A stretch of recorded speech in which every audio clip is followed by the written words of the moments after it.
Capítulo 4. El 4 de septiembre de 1968 fui a Sonora para visitar a don Juan. Cumpliendo una petición que me había hecho durante mi visita previa, me detuve de paso en Hermosillo para comprarle un tequila fuera de comercio llamado Bacanora. El encargo me parecía muy extraño, pues yo sabía que le disgustaba beber, pero compré 4 botellas y las puse en una caja junto con otras cosas que le llevaba. Vaya, trajiste 4 botellas, dijo, riendo, cuando abrió la caja. Te pedí que me compraras una. Apuesto a que creíste que el Bacanora era para mí, pero es para mi nieto Lucio, y tú tienes que dárselo como regalo personal de tu parte. Yo había conocido al nieto de don Juan 2 años antes, entonces tenía 28. Era muy alto, más de 1,80 m, y siempre vestía extravagantemente bien para sus medios y en comparación con sus iguales. Mientras la mayoría de los yaquis visten caqui y mezclilla, sombreros de paja y guaraches de fabricación casera, el atavío de Lucio consistía en una costosa chaqueta de cuero negra con escarolas de cuentas de turquesa, un sombrero tejano y un par de botas monogramadas y decoradas a mano. Lucio quedó encantado al recibir el licor e inmediatamente metió las botellas a su casa, al parecer para almacenarlas. Don Juan comentó en forma casual que nunca hay que esconder licor ni beberlo a solas. Lucio dijo que en realidad no estaba escondiendo las botellas, sino guardándolas hasta la noche, hora en que invitaría a sus amigos a beber. Esa noche, a eso de las 7, regresé a casa de Lucio. Había oscurecido. Discerní la vaga silueta de 2 personas paradas bajo un árbol pequeño, eran Lucio y uno de sus amigos, quienes me esperaban y me guiaron a la casa con una linterna de pilas. La vivienda de Lucio era una endeble construcción de 2 habitaciones y piso de tierra, hecha con varas y argamasa. Medía unos 6 metros de largo y la sustentaban vigas de mezquite, relativamente delgadas. Como todas las casas de los yaquis, tenía techo plano, de paja, y una ramada, de 3 metros de ancho, especie de toldo sobre toda la parte delantera de la casa. Un techo de ramada nunca tiene paja, se hace de ramas acomodadas con soltura, dando bastante sombra y a la vez permitiendo la circulación libre de la brisa refrescante. Al entrar en la casa encendí la grabadora que llevaba dentro de mi portafolio. Lucio me presentó con sus amigos. Había 8 hombres dentro de la casa, incluyendo a don Juan. Se hallaban sentados informalmente en torno al centro de la habitación, bajo la viva luz de una lámpara de gasolina que colgaba de una viga. Don Juan ocupaba un cajón. Tomé asiento frente a él en el extremo de una banca de 2 metros hecha con una gruesa viga de madera clavada a 2 horquillas plantadas en el suelo. Don Juan había puesto su sombrero en el piso, junto a él. La luz de la lámpara hacía que su cabello corto y cano se viese más brillantemente blanco. Miré su rostro, la luz resaltaba asimismo las hondas arrugas en su cuello y su frente, y lo hacía parecer más moderno y más viejo. Miré a los otros hombres, bajo la luz blanca verdosa de la lámpara de gasolina todos se veían cansados y viejos.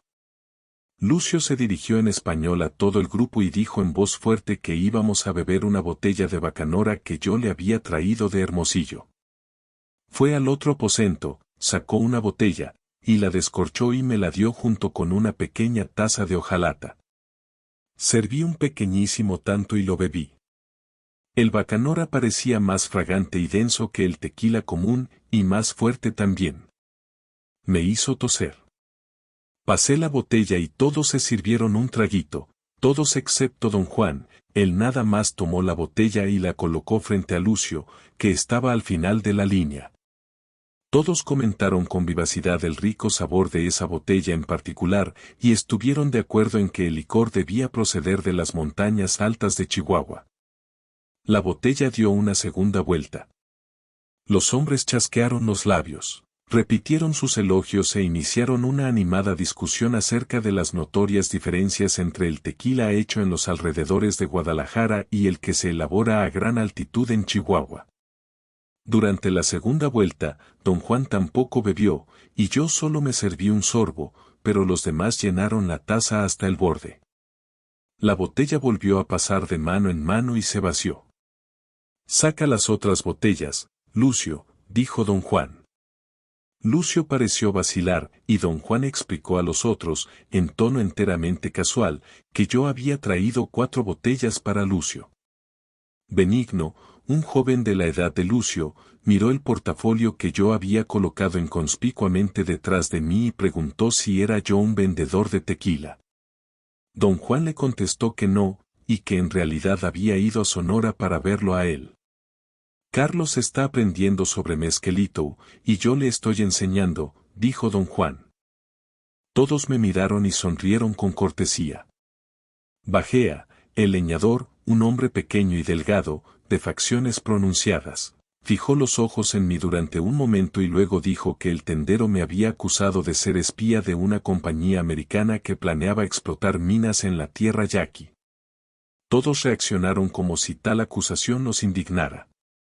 Además, nadie se llevaba bien con el tendero, que era mexicano, o Yowri, como dicen los yaquis.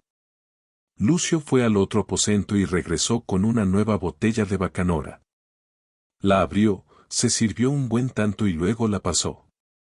La conversación se desvió hacia las probabilidades de que la compañía americana viniese a Sonora, y a su posible efecto sobre los yaquis.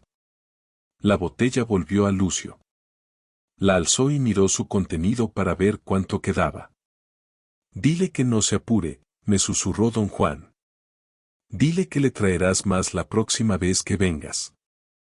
Me incliné hacia Lucio y le aseguré que en mi próxima visita le llevaría al menos media docena de botellas. En determinado momento, los temas de conversación parecieron agotarse.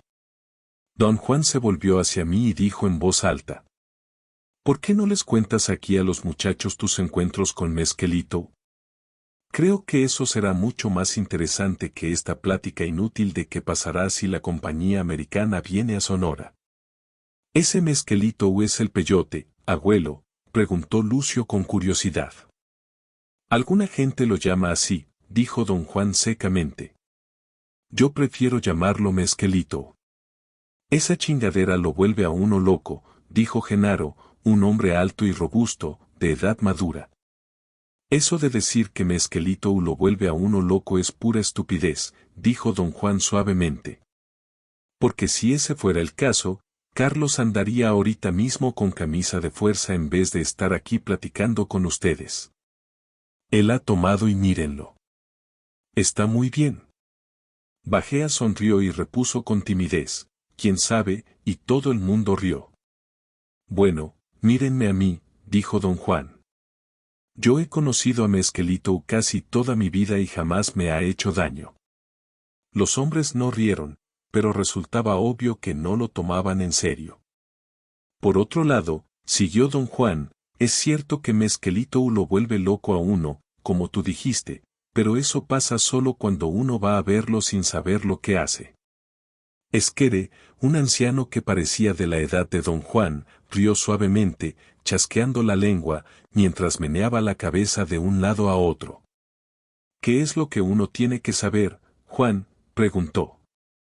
«La última vez que te vi, te oí decir la misma cosa. La gente de veras se vuelve loca cuando toma esa chingadera del peyote», continuó Genaro. «Yo he visto a los huicholes comerlo. Parecía como si les hubiera dado la rabia. Echaban espuma por la boca y se vomitaban y se orinaban por todas partes. Te puede dar epilepsia por comer esa porquería». Eso me dijo una vez el señor Salas, el ingeniero del gobierno. «Y la epilepsia es para toda la vida, ya saben». «Eso es estar peor que los animales», añadió Bajea con solemnidad. «Tuviste nomás lo que querías ver de los huicholes, Genaro», dijo Juan. «Por eso jamás te molestaste en preguntarles cómo es trabar amistad con Mezquelito. Que yo sepa, Mezquelito no le ha dado epilepsia a nadie. El ingeniero del gobierno es Yowri, y no creo que un Yowri sepa nada de eso. ¿A poco de veras piensas que todos los miles de gentes que conocen a Mezquelito están locas?». Deben de estar locos o casi locos, para hacer una cosa así, respondió Genaro. Pero si todos esos miles estuvieran locos al mismo tiempo, ¿quién haría su trabajo? ¿Cómo se las arreglarían para ganarse la vida? Preguntó don Juan. Macario, que viene del otro lado, los Estados Unidos, me dijo que quien lo toma ahí está marcado para toda la vida, dijo Esquere. Macario está mintiendo si dice tal cosa, dijo don Juan. Estoy seguro de que no sabe lo que está diciendo. Ese dice muchas mentiras, dijo Benigno. ¿Quién es Macario? Pregunté. Un yaqui que vive aquí, dijo Lucio. Ese dice que es de Arizona y dice que estuvo en Europa cuando la guerra. Cuenta toda clase de historias. Dice que fue coronel, dijo Benigno. Todo el mundo rió y por un rato la conversación se centró en los increíbles relatos de Macario, pero don Juan volvió nuevamente al tema de Mesquelito. Si todos ustedes saben que Macario es un embustero, ¿cómo pueden creerle cuando habla de Mesquelito? ¿Eso es el peyote, abuelo?, preguntó Lucio, como si en verdad pugnara por hallar sentido al término. Sí. Carajo. El tono de don Juan fue cortante y abrupto. Lucio se encogió involuntariamente, y por un momento sentí que todos tenían miedo. Luego don Juan sonrió con amplitud y prosiguió en tono amable. ¿Es que no ven que Macario no sabe lo que dice? ¿No ven que para hablar de Mesquelito hay que saber? Ahí va la burra al trigo, dijo Esquere. ¿Qué carajos hay que saber? Estás peor que Macario.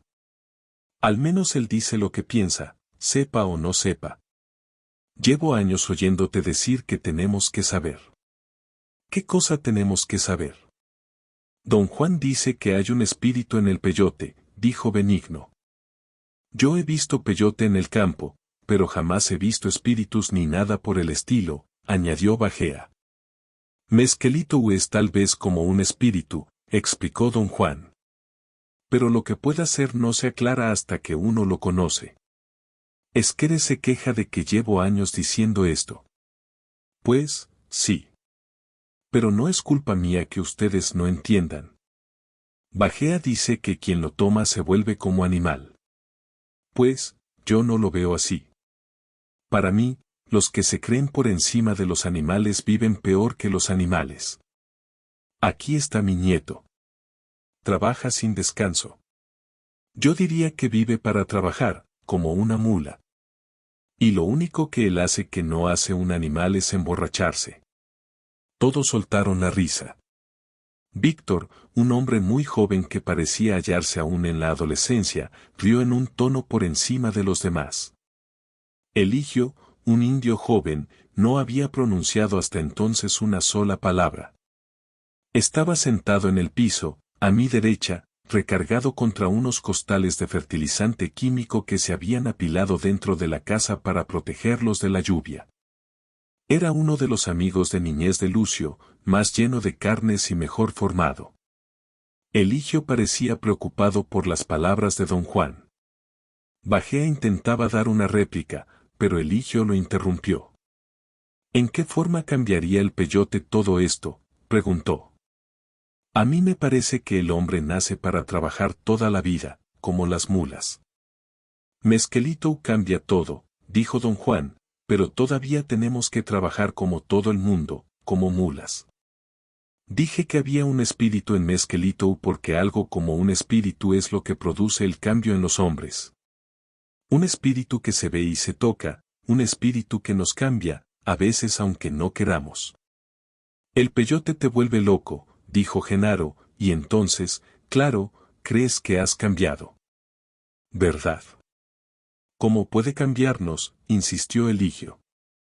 Nos enseña la forma correcta de vivir, dijo don Juan. Ayuda y protege a quienes lo conocen. La vida que ustedes llevan no es vida. No conocen la felicidad que viene de hacer las cosas a propósito. Ustedes no tienen un protector. ¿Qué quieres decir?, dijo Genaro con indignación. Claro que tenemos. nuestro Señor Jesucristo, y nuestra Madre la Virgen, y la Virgencita de Guadalupe. ¿No son nuestros protectores? ¡Qué buen atajo de protectores!, dijo don Juan, burlón, ¿a poco te han enseñado a vivir mejor? Es que la gente no les hace caso, protestó Genaro, y solo le hacen caso al demonio. Si fueran protectores de verdad, los obligarían a escuchar, dijo don Juan. Si Mezquelito se convierte en tu protector, tendrás que escuchar quieras o no, porque puedes verlo y tienes que hacer caso de lo que te diga. Te obligará a acercarte a él con respeto. No como ustedes están acostumbrados a acercarse a sus protectores, aclaró. ¿Qué quieres decir, Juan?, preguntó Esquere. Quiero decir que, para ustedes, acercarse a sus protectores significa que uno de ustedes tiene que tocar el violín, y un bailarín tiene que ponerse su máscara y sonajas y bailar, mientras todos ustedes beben. Tú, Benigno, fuiste pescohule, cuéntanos cómo fue eso. No más que 3 años y después lo dejé, dijo Benigno. Es trabajo duro. Pregúntenle a Lucio, dijo Esquere, satírico. Ese lo dejó en 1 semana. Todos rieron, excepto don Juan. Lucio sonrió, aparentemente apenado, y se tomó 2 grandes tragos de bacanora. No es duro, es estúpido, dijo don Juan. Pregúntenle a Valencio, el pescohule, si goza de su baile. Pues no. Se acostumbró, eso es todo.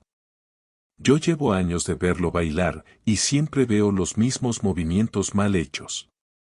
No tiene orgullo de su arte, salvo cuando habla del baile. No le tiene cariño, y por eso año tras año repite los mismos movimientos. Lo que su baile tenía de malo al principio ya se hizo duro. Ya no lo puede ver. Así le enseñaron a bailar, dijo Eligio. Yo también fui pescohule, en el pueblo de Tourín. Sé que hay que bailar como le enseñan a uno. De todas maneras, Valencio no es el mejor pescohule, dijo Esquere. Hay otros. ¿Qué tal Zacateca? Zacateca es un hombre de conocimiento, no es de la misma clase que ustedes, dijo don Juan con severidad. Ese baila porque esa es la inclinación de su naturaleza. Lo que yo quería decir era solo que ustedes, que no son pescohules, no gozan las danzas. Si el pescohule es bueno, capaz, algunos de ustedes sacarán placer. Pero no hay muchos de ustedes que sepan tanto de la danza de los pescohules, por eso ustedes se contentan con una alegría muy pinche. Por eso todos ustedes son borrachos. Miren, ahí está mi nieto. Ya no le haga abuelo, protestó Lucio. No es flojo ni estúpido, prosiguió don Juan, pero ¿qué más hace aparte de tomar? Compra chamarras de cuero, observó Genaro, y todos los oyentes rieron a carcajadas. ¿Y cómo va el peyote a cambiar eso?, preguntó Eligio. Si Lucio buscara al protector, dijo don Juan, su vida cambiaría. No sé exactamente cómo, pero estoy seguro de que sería distinta. O sea que dejaría la bebida, insistió Eligio. A lo mejor. Necesita algo más que tequila para tener una vida satisfecha. Y ese algo, sea lo que sea, puede que se lo dé el protector. Entonces el peyote ha de ser muy sabroso, dijo Eligio. Yo no dije eso, repuso don Juan. ¿Cómo carajos lo va uno a disfrutar si no sabe bien?, dijo Eligio. Lo hace a uno disfrutar mejor de la vida, dijo don Juan. Pero si no sabe bien, ¿cómo va a hacernos disfrutar mejor la vida? Persistió Eligio. Esto no tiene ni pies ni cabeza. Claro que tiene, dijo Genaro con convicción. El peyote te vuelve loco y naturalmente crees que estás gozando de la vida como nunca, hagas lo que hagas. Todos rieron de nuevo. Si tiene sentido, prosiguió don Juan, incólume, cuando piensas lo poco que sabemos y lo mucho que hay por verse. El trago es lo que enloquece a la gente. Empaña las imágenes. Mezquelito, en cambio, lo aclara todo. Te hace ver tan bien. Pero tan bien. Lucio y Benigno se miraron y sonrieron como si hubiesen oído antes la historia. Genaro y Esquere se impacientaron más y empezaron a hablar al mismo tiempo. Víctor rió por encima de todas las otras voces. Eligio parecía ser el único interesado. ¿Cómo puede el peyote hacer todo eso?, preguntó. En primer lugar, explicó don Juan, debes tener el deseo de hacer su amistad, y creo que esto es lo más importante. Luego alguien tiene que ofrecerte a él, y debes reunirte con él muchas veces antes de poder decir que lo conoces. ¿Y qué pasa después?, preguntó Eligio.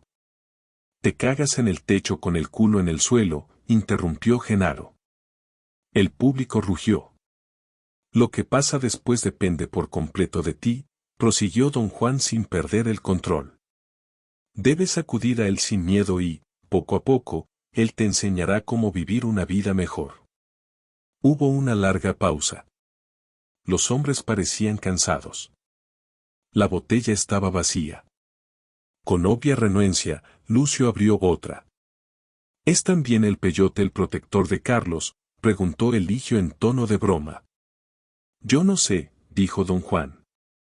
Lo ha probado 3 veces, dile a él que te cuente. Todos se volvieron hacia mí con curiosidad, y Eligio preguntó, ¿de veras lo hiciste? Sí. Lo hice. Al parecer, don Juan había ganado un asalto con su público. Estaban interesados en oír de mi experiencia, o bien eran demasiado corteses para reírse en mi cara. ¿No te cortó la boca?, preguntó Lucio. Sí, también tenía un sabor espantoso. Entonces, ¿por qué lo comiste?, preguntó Benigno. Empecé a explicar, en términos elaborados, que para un occidental el conocimiento que don Juan tenía del peyote era una de las cosas más fascinantes que podían hallarse. Añadí luego que cuanto él había dicho al respecto era cierto, y que cada uno de nosotros podía verificarlo por sí mismo. Advertí que todos sonreían como ocultando su desdén. Me puse muy incómodo. Tenía conciencia de mi torpeza para transmitir lo que realmente pensaba. Hablé un rato más, pero había perdido el ímpetu y solo repetí lo que ya don Juan había dicho. Don Juan acudió en mi ayuda y preguntó en tono confortante. ¿Tú no andabas buscando un protector cuando te encontraste por vez primera a Mesquelito, verdad? Les dije que yo no sabía que Mesquelito pudiera ser un protector, y que solo me movían mi curiosidad y un gran deseo de conocerlo. Don Juan reafirmó que mis intenciones habían sido impecables, y dijo que a causa de ello Mesquelito tuvo un efecto benéfico sobre mí. Pero te hizo vomitar y orinar por todas partes, ¿no?, insistió Genaro. Le dije que, en efecto, me había afectado de tal manera. Todos rieron en forma contenida. Sentí que su desdén hacia mí había crecido más aún. No parecían interesados, con excepción de Eligio, que me observaba. ¿Qué viste?, preguntó.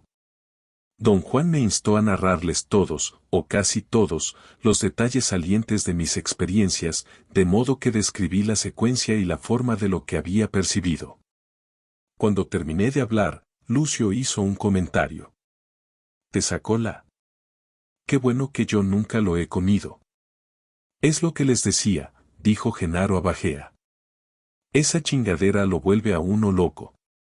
Pero Carlos no está loco ahora. ¿Cómo explicas eso?, preguntó don Juan a Genaro. ¿Y cómo sabemos que no está?, replicó Genaro. Todos soltaron la risa, inclusive don Juan. ¿Tuviste miedo?, preguntó Benigno. Claro que sí. Entonces, ¿por qué lo hiciste?, preguntó Eligio. Dijo que quería saber, repuso Lucio en mi lugar. Yo creo que Carlos se está volviendo como mi abuelo. Los dos han estado diciendo que quieren saber, pero nadie sabe qué carajos quieren saber. Es imposible explicar eso, dijo don Juan a Eligio, porque es distinto para cada hombre. Lo único que es igual para todos nosotros es que Mesquelito revela sus secretos en forma privada a cada hombre. Porque yo sé cómo se siente Genaro, no le recomiendo que busque a Mesquelito. Sin embargo, pese a mis palabras o a lo que él siente, Mezquelito podría crearle un efecto totalmente benéfico. Pero solo él lo puede averiguar, y ese es el saber del que yo he estado hablando. Don Juan se puso de pie. Es hora de irse, dijo. Lucio está borracho y Víctor ya se durmió.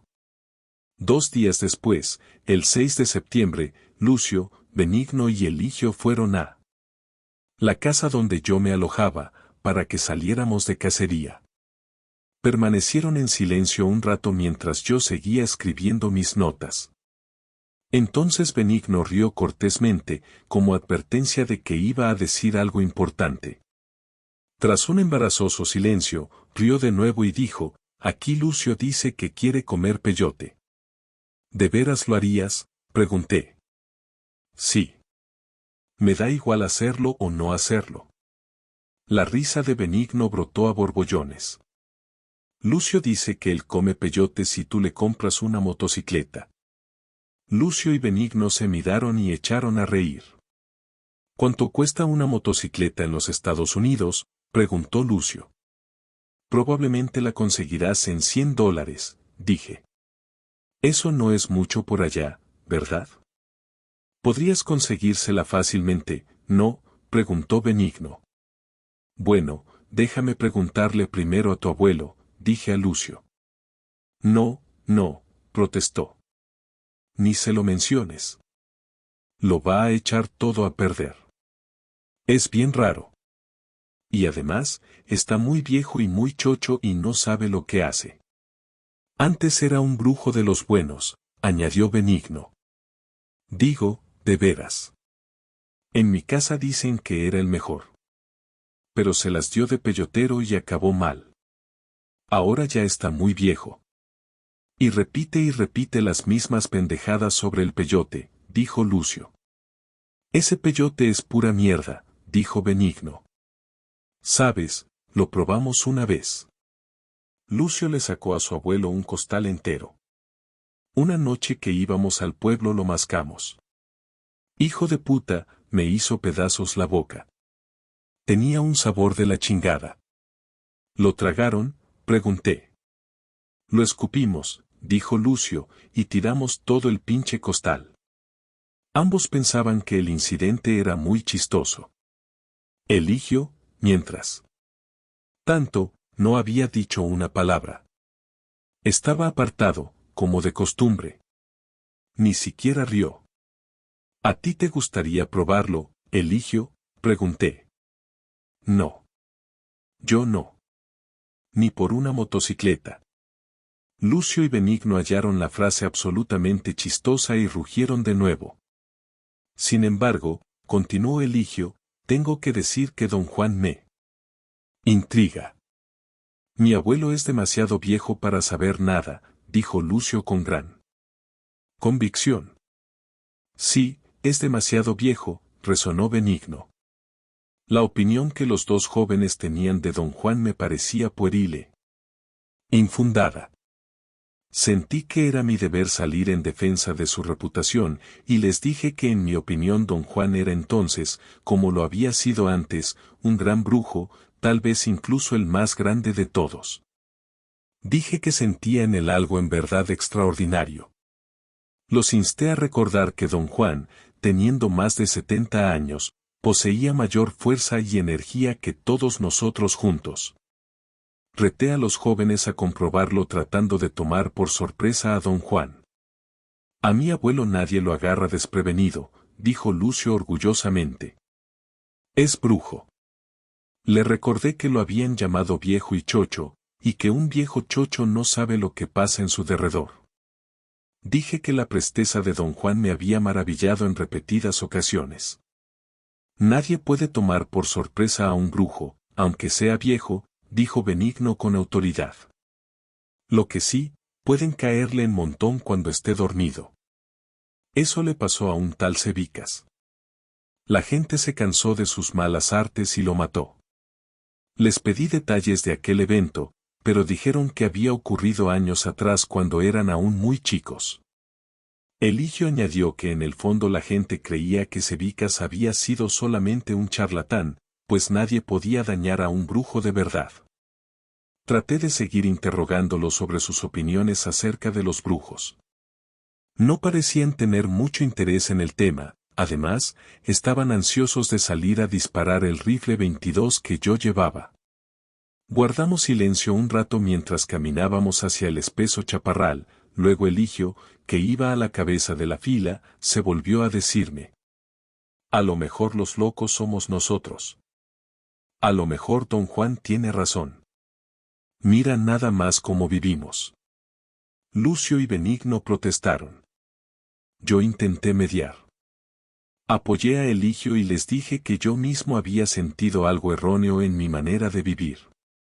Benigno dijo que yo no tenía motivo para quejarme de la vida, que tenía dinero y coche.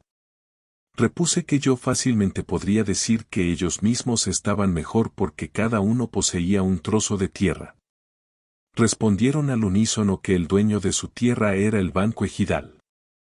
Les dije que yo tampoco era dueño de mi coche, que el propietario era un banco californiano, y que mi vida era solo distinta a las suyas, pero no mejor. Para entonces ya estábamos en los matorrales densos. No hallamos venados ni jabalíes, pero cobramos 3 liebres. Al regreso nos detuvimos en casa de Lucio y él anunció que su esposa haría guisado de liebre. Benigno fue a la tienda a comprar una botella de tequila y a traernos refrescos. Cuando volvió, don Juan iba con él. ¿Jalá está mi abuelo tomando cerveza en la tienda?, preguntó Lucio, riendo. No he sido invitado a esta reunión, dijo don Juan. Solo pasé a preguntarle a Carlos si siempre se va a Hermosillo. Le dije que planeaba salir al día siguiente, y mientras hablábamos Benigno distribuyó las botellas. Eligio dio la suya a don Juan, y como entre los yaquis rehusar algo, aun como cumplido, es una descortesía mortal, don Juan la tomó en silencio. Yo di la mía a Eligio, y él se vio obligado a tomarla. Benigno, a su vez, me dio su botella. Pero Lucio, que obviamente había visualizado todo el esquema de buenos modales yaquis, ya había terminado de beber su refresco. Se volvió a Benigno, que lucía una expresión patética, y dijo riendo: «Te chingaron tu botella». Don Juan dijo que él nunca bebía refresco y puso su botella en manos de Benigno. Quedamos en silencio, sentados bajo la ramada. Eligio parecía nervioso. Jugueteaba con el ala de su sombrero. «He estado pensando en lo que decía usted la otra noche», dijo a don Juan. «¿Cómo puede el peyote cambiar nuestra vida?» «¿Cómo?» Don Juan no respondió. Miró fijamente a Eligio durante un momento y luego empezó a cantar en yaqui. No era una canción propiamente dicha, sino una recitación corta. Permanecimos largo rato sin hablar. Luego pedí a don Juan que me tradujese las palabras yaquis. «Eso fue solamente para los yaquis», dijo con naturalidad. Me sentí desanimado. Estaba seguro de que había dicho algo de gran importancia. «Eligio es indio», me dijo finalmente don Juan, «y como indio, Eligio no tiene nada. Los indios no tenemos nada. Todo lo que ves por aquí pertenece a los yauris. Los yaquis solo tienen su ira y lo que la tierra les ofrece libremente». Nadie abrió la boca en bastante rato, luego don Juan se levantó y dijo adiós y se fue. Lo miramos hasta que desapareció tras un recodo del camino. Todos parecíamos estar nerviosos. Lucio nos dijo, desilvanadamente, que su abuelo se había marchado porque detestaba el guisado de liebre. Eligio parecía sumergido en pensamientos. Benigno se volvió hacia mí y dijo, fuerte: «Yo pienso que el Señor los va a castigar a ti y a don Juan por lo que están haciendo». Lucio empezó a reír y Benigno se le unió. «Ya te estás haciendo el payaso, Benigno», dijo Eligio, sombrío. «Lo que acabas de decir no vale madre». 15 de septiembre, 1968. Eran las 9 de una noche de sábado. Don Juan estaba sentado frente a Eligio en el centro de la ramada en casa de Lucio. Don Juan puso entre ambos su saco de botones de peyote y cantó meciendo ligeramente su cuerpo hacia atrás y hacia adelante. Lucio, Benigno y yo nos hallábamos cosa de 1,5 metros detrás de Eligio, sentados con la espalda contra la pared. Al principio la oscuridad fue completa. Habíamos estado dentro de la casa, a la luz de la linterna de gasolina, esperando a don Juan. Al llegar, él nos hizo salir a la ramada y nos dijo dónde sentarnos. Tras un rato mis ojos se acostumbraron a lo oscuro. Pude ver claramente a todos. Advertí que Eligio parecía aterrado. Su cuerpo entero temblaba, sus dientes castañeteaban en forma incontrolable. Sacudidas espasmódicas de su cabeza y su espalda lo convulsionaban. Don Juan le habló diciéndole que no tuviera miedo y confiase en el protector y no pensara en nada más. Con ademán despreocupado tomó un botón de peyote, lo ofreció a Eligio y le ordenó mascarlo muy despacio. Eligio gimió como un perrito y retrocedió. Su respiración era muy rápida, sonaba como el resoplar de un fuelle. Se quitó el sombrero y se enjugó la frente. Se cubrió el rostro con las manos. Pensé que lloraba. Transcurrió un momento muy largo y tenso antes de que recuperara algún dominio de sí. Enderezó la espalda y, aún cubriéndose la cara con una mano, tomó el botón de peyote y comenzó a mascarlo. Sentí una aprensión tremenda. No había advertido, hasta entonces, que acaso me hallaba tan asustado como Eligio. Mi boca tenía una sequedad similar a la que produce el peyote.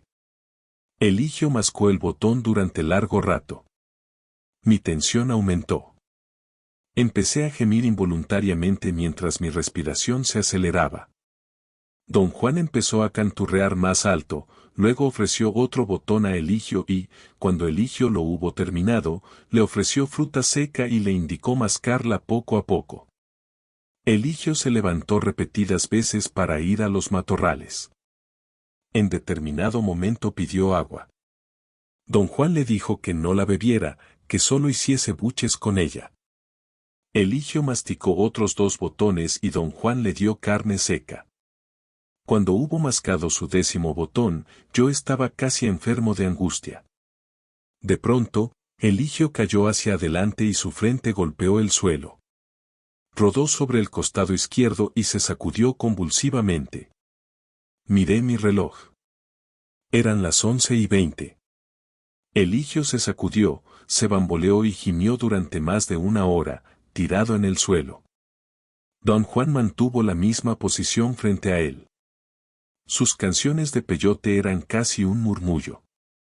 Benigno, sentado a mi derecha, parecía distraído. Lucio, junto a él, se había dejado caer de lado y roncaba. El cuerpo de Eligio se contrajo a una posición retorcida. Yacía sobre el costado izquierdo, de frente hacia mí, con las manos entre las piernas. Dio un poderoso salto y se volvió sobre la espalda, con las piernas ligeramente curvadas. Su mano izquierda se agitaba hacia afuera y hacia arriba con un movimiento libre y elegante en extremo. La mano derecha repitió el mismo diseño, y luego ambos brazos alternaron en un movimiento lento, ondulante, parecido al de un arpista. El movimiento se hizo gradualmente más vigoroso. Los brazos tenían una vibración perceptible y subían y bajaban como pistones. Al mismo tiempo, las manos giraban hacia adelante, desde la muñeca, y los dedos se agitaban. Era un espectáculo bello, armonioso, hipnótico. Pensé que su ritmo y su dominio muscular estaban más allá de toda comparación. Entonces Eligio se levantó despacio, como si se estirara contra una fuerza envolvente. Su cuerpo temblaba. Se sentó en cuclillas y luego empujó hasta quedar erecto. Sus brazos, tronco y cabeza vibraban como si los atravesase una corriente eléctrica intermitente. Era como si una fuerza ajena a su control lo asentara o lo impulsase hacia arriba. El canto de don Juan se hizo muy fuerte. Lucio y Benigno despertaron y miraron sin interés la escena durante un rato y luego volvieron a dormirse. Eligio parecía moverse hacia arriba. Al parecer estaba escalando. Ahuecaba las manos para agarrarse a objetos más allá de mi visión. Se empujó hacia arriba e hizo una pausa para recuperar el aliento. Queriendo ver sus ojos me acerqué más a él, pero don Juan me miró con fiereza y retrocedí a mi puesto. Entonces Eligio saltó. Fue un salto formidable, definitivo. Al parecer, había llegado a su meta. Resoplaba y sollozaba con el esfuerzo. Parecía asido a un borde. Pero algo iba alcanzándolo. Chilló desesperado. Sus manos se aflojaron y empezó a caer.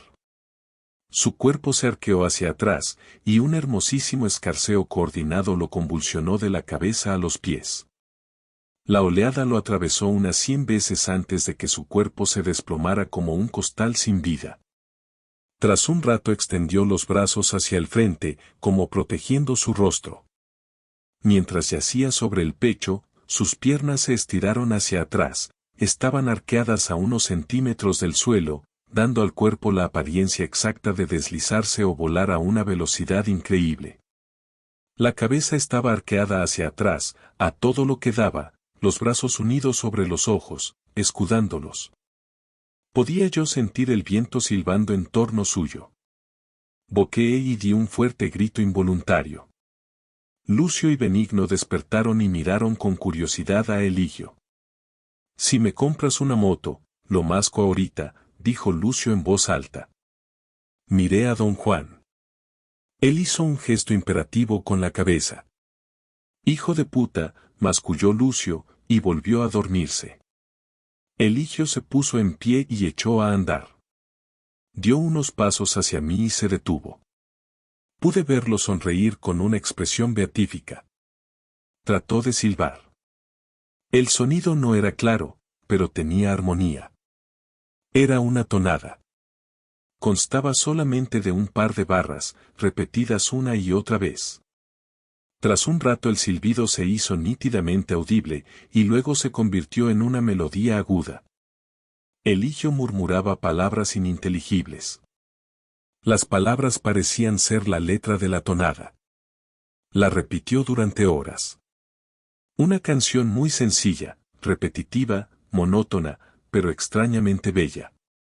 Al cantar, Eligio parecía estar mirando algo. En cierto momento se acercó mucho a mí. Vi unos ojos en la semioscuridad. Estaban vidriosos, transfigurados. Sonrió y soltó una risita. Caminó y tomó asiento y caminó de nuevo, gruñendo y suspirando. De repente, algo pareció haberlo empujado desde atrás. Su cuerpo se arqueó por en medio, como movido por una fuerza directa. En determinado instante, Eligio estaba equilibrado sobre la punta de los pies, formando un círculo casi completo, sus manos tocando el suelo. Cayó de nuevo, suavemente, sobre la espalda, y se extendió a todo su largo adquiriendo una rigidez extraña. Gimoteó y gruñó durante un rato, luego empezó a roncar. Don Juan lo cubrió con unos sacos de arpillera. Eran las 5:35 de la mañana. Lucio y Benigno dormían hombro contra hombro, recargados en la pared. Don Juan y yo estuvimos callados largo rato. Él se veía fatigado. Rompí el silencio y le pregunté por Eligio.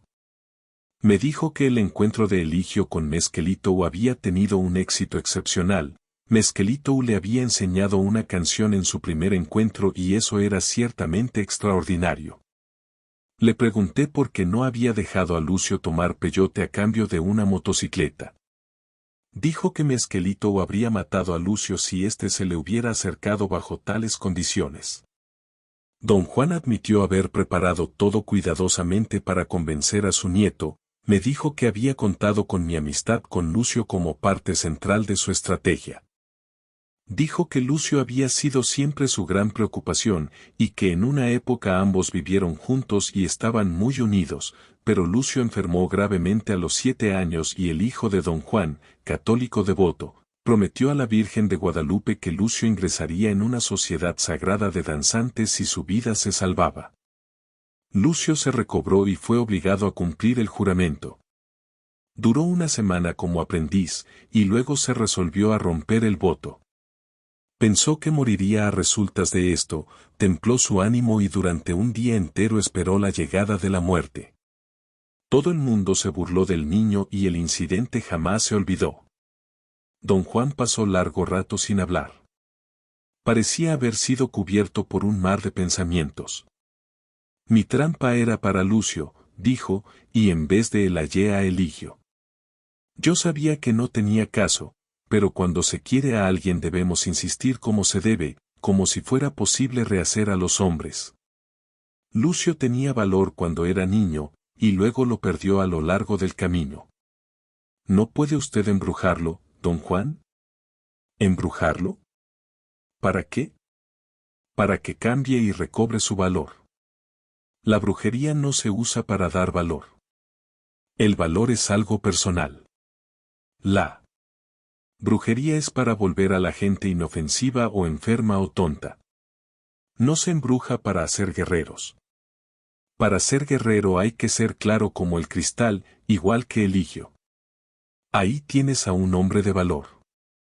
Eligio roncaba apaciblemente bajo los costales. Despuntaba el día. El cielo era de un azul impecable. No había nubes a la vista. Daría cualquier cosa en este mundo, dije, por saber del viaje de Eligio. ¿Se opondría usted a que yo le pidiera que me lo contara? Bajo ninguna circunstancia debes pedirle eso. ¿Por qué no? Yo le cuento a usted mis experiencias. Eso es distinto. No es tu inclinación guardarte las cosas para ti solo. Eligio es indio. Su viaje es todo lo que tiene. Ojalá hubiera sido Lucio. ¿No hay nada que pueda usted hacer, don Juan? No. Por desgracia, no hay manera de hacerles huesos a las aguamalas. Fue solo mi desatino. Salió el sol. Su luz empañó mis ojos cansados. Me ha dicho usted muchas veces, don Juan, que un brujo no puede permitirse desatinos. Jamás pensé que tuviera usted alguno. Don Juan me miró con ojos penetrantes. Se levantó, miró a Eligio y luego a Lucio. Se encajó el sombrero en la cabeza, palmeándolo en la copa.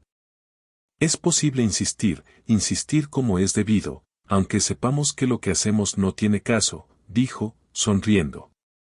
Pero primero debemos saber que nuestros actos son inútiles, y luego proceder como si no lo supiéramos. Eso es el desatino controlado de un brujo.